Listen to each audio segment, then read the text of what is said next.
Welcome back to the Budget Gamer channel, where we bring you critical and in-depth reviews on just about every single indie game we can get our hands on. And today we'll actually be taking a look at Gris, which, before you flame me or call me out for not knowing how to pronounce French words, I actually did check with the developer. It is pronounced Gris, not Gris or Gris. But moving into the actual review of Gris, if you've heard anything about the game, it's probably just been general praise for its epic amount of beauty. But in all honesty, it is a pretty solid two-dimensional platformer. Starting off, we see opening scenes of our main character singing to herself in a world that literally crumbles beneath her own feet. However, after pulling herself back up from this epic collapse, she finds herself in a world that's both devoid of life and color. And in a nearly Metroidvania style, it'll be your duty to platform through this world to find and reunite it with colors, gaining power-ups and new platforming avenues as you play. But as this definitely isn't a Metroidvania and is a story-driven two-dimensional platformer, you won't be navigating back through areas you've previously played with those new power-ups, but you will be functioning along the linear story progression. And whether it's due to the ability to turn yourself into a heavy block to navigate through heavy winds, or by virtue of double jumping and gliding, every single power-up that you find will allow you to dive further and further into the game, navigating and solving your way through more and more intricate puzzles as you play. However, being a story-driven platformer, there is a story to the game. And while I normally start all the reviews with understanding what the story and backstory of the game are, the story in Gris is actually fairly unique. And being just about as unique and interpretive as the art and music styles in the game itself, it is definitely open to the player's interpretation. The decidedly vague story allows each player to play each game as a completely unique experience. While the art in Gris will definitely have you inspired by its beauty, the music accompanying you through your gameplay also helps you key in with an emotional aspect. And while of course the music, just like other games, is going to rise and fall in huge pivotal moments, it also reacts to the way the player plays and the specific things that they do.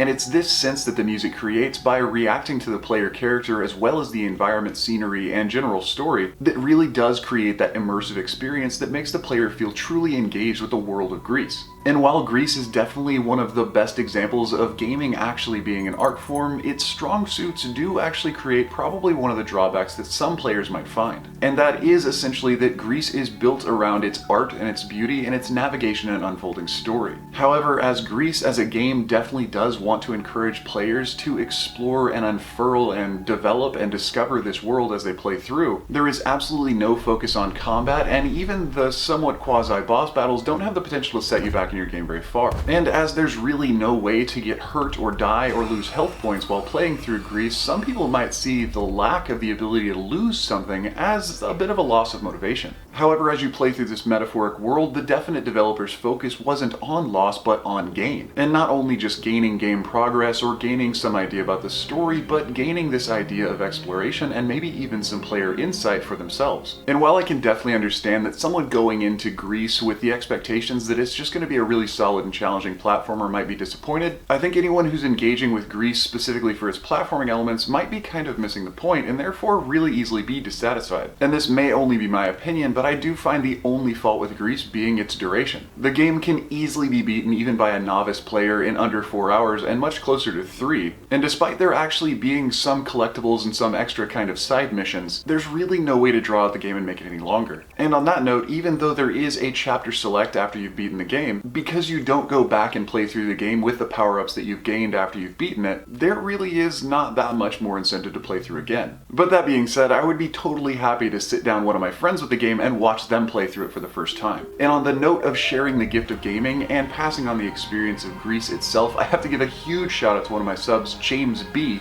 because James is actually the one who approached me about the game and even purchased the download code and sent it to me for review. As a budget gamer, I don't really cover some of the more high-priced games, and as a student and a teacher, I don't really have the income to spend on high-budget games every week. So having somebody reach out and actually purchase this game for me to play is just really incredible. So thanks, James. I don't even know what to say. Being able to play through the game was just a great experience, and being able to do this review now because you provided the game is even more so awesome. But anyway, that does about wrap up the review of Gris on the Nintendo Switch, but if you are a collector, keep your eyes out for that physical release that's coming out soon. And if you enjoyed the review or found it helpful, feel free to throw me a like or a comment to show your support, and don't forget to click that little bell icon when you subscribe to stay updated with the latest content. There are new and unique indies coming out literally every single day, so there's always going to be something new to find right here. But since I can only cover a couple games a week, if you want a heads up on what games might be being reviewed next, you can follow us on Twitter. And if you want to help support the channel, you can check out our Patreon page or even our swag shop for some channel merchandise. But anyway, this has been Budget Gamer, so as always, thanks for watching.